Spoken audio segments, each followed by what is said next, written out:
третьей, заключительной части рассказа про самые страшные эпидемии в истории человечества речь пойдет об испанском гриппе или испанке. Вероятнее всего, это была самая массовая пандемия гриппа за всю историю человечества, как по числу заразившихся, так и по числу умерших.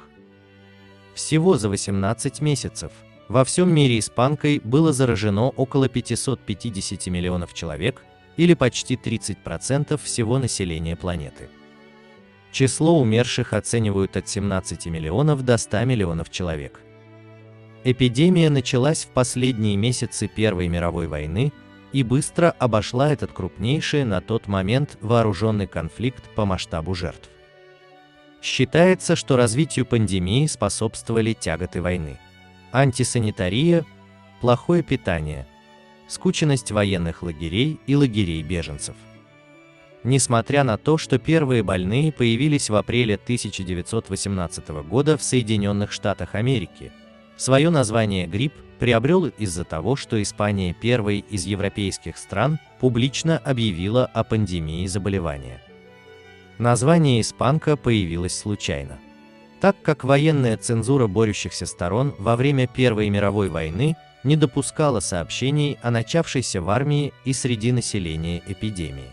Поэтому первые известия о ней появились в печати в мае 1918 года в нейтральной Испании, в которой было заражено 8 миллионов человек, или почти половина ее населения. Этим типом гриппа переболел и испанский король Альфонсо XIII.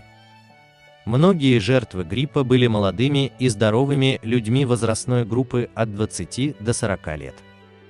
Основными симптомами болезни были синий цвет лица, пневмония и кровавый кашель.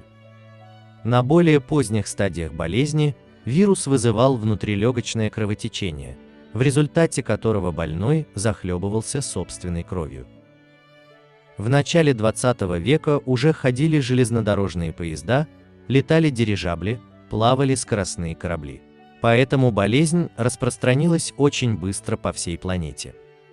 Массовое перемещение войск стран-участниц Первой мировой войны также привело к ускорению распространения гриппа. В некоторых странах на целый год были закрыты публичные места, церкви, театры и школы. Иногда продавцы запрещали покупателям заходить в магазины, заказы исполняли на улице. В нескольких штатах США были запрещены рукопожатия, а в некоторых странах был введен военный режим. Вымирали целые деревни от Аляски до Южной Африки. Были города, где не осталось ни одного здорового врача. В Барселоне ежедневно умирали по 1200 человек. Даже могильщиков не оставалось для того, чтобы похоронить умерших. Выкапывали массовые могилы, используя при этом паровой экскаватор. Людей хоронили десятками без гроба и отпеваний. Эпидемии случались во все времена и при любых правителях. Из них нужно извлечь исторические уроки.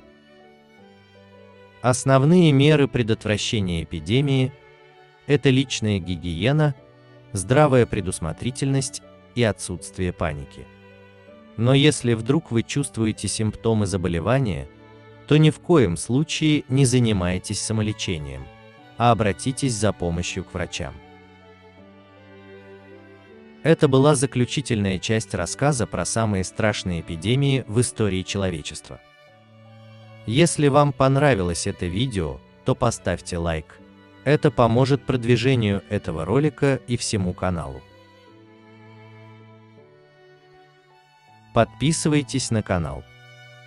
Спасибо за внимание и до новых встреч!